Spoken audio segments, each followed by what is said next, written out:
अस्सलाम वालेकुम जी, मैं हमारे लिए आप देख रहे हैं मेरा चैनल। फ़लक जावेद को क्या सच में नाजेबा हालत में गिरफ़्तार किया गया? क्या सच में वो सलमान अकरम राजा के अपार्टमेंट में नाजेबा हरकत करती हुई उनको उनकी गिरफ़्तारी हुई है? इस खबर की सच्चाई आपको बताएंगे। गिरफ़्तार किसने करवाया, किसने मुखबरी की, किसने रैकी की, मेरी सज़ाएँ और फ़ैसले पहले से लिखे हुए हैं। इमरान खान ने दबंग जो है वो बयान दिया है। उन्होंने कहा कि ये सिर्फ ड्रामेबाजी है, ढकोसलेबाजी है, ये सिर्फ और सिर्फ दुनिया को दिखाने के लिए एक फ़ेक चीज़ है कि अदालतों में मुझे पेश किया जाता है। ये पहले से तयशुदा है कि मुझे किस किस केस में क्या क्या सज़ाएं मिलनी चाहिए या दी जानी है। इंजीनियर अली मिर्ज़ा को जी गुस्ताख फाइनली करार दे दिया गया। किसकी ईमा पे सब कुछ किया गया, किसके कहने पे उनके ख़िलाफ़ ये सब कुछ किया गया, उनकी आखिर क्या गलती थी, क्या गुनाह ऐसा कर दिया कि उनको किसी भी चीज़ की मोहलत नहीं दी गई, उनको बेल तक नहीं मिली। आज की वीडियो में इस पर बात करते। रिक्वेस्ट है जी, चैनल को सब्सक्राइब करें, वीडियो को आखिर तक मुलाहिज़ा फरमाइएगा। आप सबको बताया सुबह से जी सोशल मीडिया पे ये खबरें गर्दिश कर रही हैं कि फ़लक जावेद खान को इस्लामाबाद से गिरफ़्तार कर लिया गया है। ये गिरफ़्तारी एक तवील अरसे से जारी है और फ़लक जो हैं वो बड़े अरसे से मतलूब थी। उनकी 2 केसेस में गिरफ़्तारी थी, तो अब तनाज़ात बड़े अरसे से चल रहे थे उनके ख़िलाफ़ और उसके बाद ये गिरफ़्तारी अमल में आई है। उनको कल रात 23 सितंबर 2025 को इस्लामाबाद के सेक्टर F10 से गिरफ़्तार किया गया। ये गिरफ़्तारी पाकिस्तान तहरीक-ए-इंसाफ़ के रहनुमा और वकील सलमान अकरम राजा के अपार्टमेंट से हुई और ये खबरें सुबह से फैलाई जा रही हैं मुखालिफ सिमत से कि जी नाजेबा हालत में उनको गिरफ़्तार किया गया, बड़ी गंदी हालत में थी और बड़ी गलत किस्म की हरकत कर रही थी।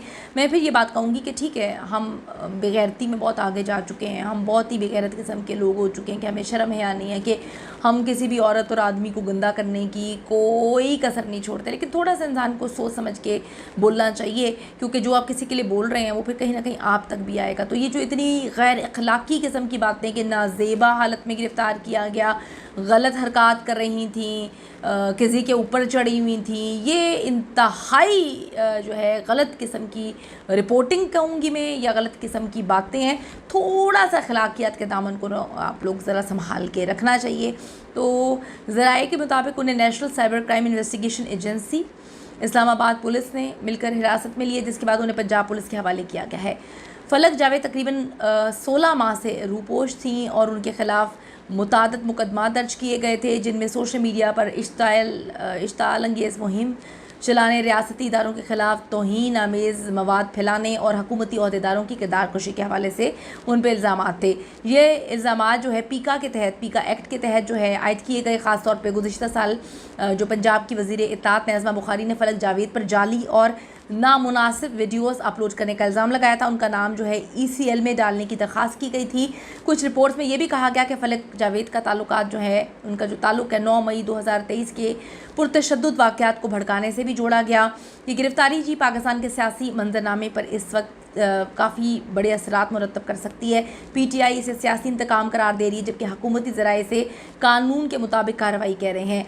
अब मैं आपको बताती चलूँ कि फ़लक जावेद के वालिद जावेद इकबाल ने इस्लामाबाद हाई कोर्ट में एक दरख्वास्त दायर की, जिसमें उनकी बाजियाबी अदालत में पेशी उनके खिलाफ दर्ज मुकदमात की तफसीलात मांगी गई है। इनके वालिद जो हैं वो पाकिस्तान पीपल्स पार्टी के वर्कर रहे हैं सारी ज़िंदगी।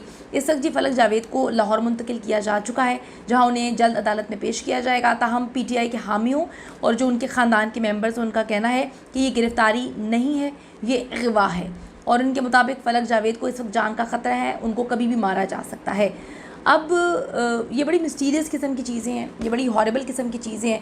देखें इस पे आगे मामला क्या होते हैं, लेकिन जिस तरह के अल्फाज इस्तेमाल किए जा रहे हैं वो इंतहाई बिलो द बेल्ट, इंतहाई गंदे गलीज़ किस्म के अल्फाज हैं और इसकी डेफिनेटली हम मज़म्मत करते हैं कि नाजेबा हालत में किसी के ऊपर किसी के नीचे, मतलब कुछ खुदा का खौफ करें, ज़रा सा खुदा का खौफ कर लें तो आपके लिए बड़ा आसान हो जाएगा। किसी भी औरत के लिए बात करने से पहले आप सोचेंगे। दूसरी तरफ जी इंजीनियर मोहम्मद अली मिर्ज़ा को गुस्ताखी का मुल्ज़िम करार दे दिया गया है इस्लामी नज़रियाती कौंसिल की जानिब से। इस्लामी नज़रियाती कौंसिल ने मारूफ मजहबी स्कॉलर इंजीनियर मोहम्मद अली मिर्ज़ा को गुस्ताखी का मुल्ज़िम करार देते हुए कहा कि मिर्ज़ा मोहम्मद अली के बयानात किसी शरई मकसद के बगैर कहे गए। और आपको मैं बताती चलूँ कि जो इनके चेयरमैन हैं अल्लामा डॉक्टर मोहम्मद राग़िब हुसैन नईमी, इनके ज़ेर सदारत जो है ये इजलास हुआ, जिसमें अरकान कौंसिल जो है मौजूद थे। इजलास में जो है वो कहा गया कि ये चीज़ें जो हैं वो रियासत का जायज़ा लिया, तौहीने रियासत का जायज़ा भी लिया गया और जो उन पर FIR वगैरह है उसका जायज़ा लिया गया। तो मैं आपको थोड़ा सा बताती चलूँ कि 26 अगस्त को इनको झेलम से गिरफ़्तार किया गया था और मुतनाज़ वीडियो बयान के बाद इनको गिरफ़्तार किया गया है। अब उनको जेल मुंतकिल किया गया था। पंजाब के शहर झेलम के मशीन मोहल्ले के रिहायशी हैं जी, और अपने लेक्चर्स और ख़िताबात सोशल मीडिया पर बाकायदगी से पोस्ट करते हैं, अपलोड करते हैं। तकरीबन इनके जो फॉलोअर्स हैं उनकी तादाद 31 लाख से ज़्यादा है। और MPO ऑर्डिनेंस की दफ़ा 3 हुकाम को ये इख्तियार देती है कि वो किसी भी ऐसे शख्स को गिरफ़्तार कर लें, हिरासत में ले लें जिससे अमन आमा के ख़िलाफ़ किसी सरगर्मी या फिर अवामी नज़्म को नुकसान पहुँचाने का ख़दशा हो। तो इस्लामी नज़रियाती कौंसिल के मुताबिक अक्सर ये कहा जाता है कि कुरान और सुन्नत में भी बाज़ जो है कुफ्री अल्फाज नकल हुए हैं, मगर ये बात अधूरी पेश की जाती है। हकीकत यह है कि जब इन तमाम मुकदमात को देखा जाता है, इन मकामात को देखा जाता है, तो साफ ज़ाहिर होता है कि वहाँ उन अल्फाज को किसी तायद के तौर पर नहीं बल्कि बतौर जो है उसकी सख्त तनबीह के तौर पे ज़िक्र किया गया है। तो देखें जी, उन्होंने कहा कि मोहम्मद अली मिर्ज़ा के कई बयानात ऐसे जुमले मौजूद हैं उनके बयानात में जो नकल कुफर पर मुश्तमिल है मगर किसी शरई मकसद के बगैर कहे गए हैं। इस बिना पर उनका ये तर्ज़ अमल सख्त ताज़ीरी सज़ा का मुस्तहिक है और चूँकि ये अमल उन्होंने बार बार दोहराया है इसलिए उनका जुर्म मज़ीद संगीन सूरत इख्तियार कर गया है। उन्होंने कहा कि जी एक वीडियो में उनका बयान कुरान पाक की तौहीन के ज़ुमरे में भी आता है और तौहीन रिसालत के ज़ुमरे में भी आता है, इसलिए इनकी दफ़ात में तौहीन कुरान की दफ़ा भी शामिल की जाए।